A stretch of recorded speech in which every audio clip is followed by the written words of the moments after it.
ఉల్లిగడ్డతో ఎన్ని ప్రయోజనాలో తెలుసుకుందాం. ఉల్లిగడ్డలో యాంటీబయోటిక్, యాంటీసెప్టిక్, యాంటీమైక్రోబియల్ ఉంటాయి.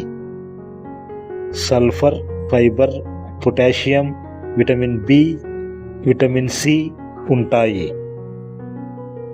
ఉల్లిగడ్డ ఇన్ఫెక్షన్ రాకుండా కాపాడుతుంది. కొవ్వు, కొలెస్ట్రాల్, సోడియం తక్కువగా ఉంటాయి. రక్తంలో చక్కెర స్థాయిలను, క్యాన్సర్ ప్రమాదాలను తగ్గిస్తుంది. నిద్రలేమి, నిద్ర రుగ్మతలను నయం చేస్తుంది. గుండె ఆరోగ్యం పదిలంగా ఉంటుంది. చర్మం, జుట్టు ఆరోగ్యంగా ఉంటాయి. జీర్ణ వ్యవస్థను మెరుగుపరుస్తుంది. ఇది కేవలం అవగాహన కోసం మాత్రమే. ఏ చిన్న సమస్య వచ్చినా డాక్టర్లను సంప్రదించడం మేలు.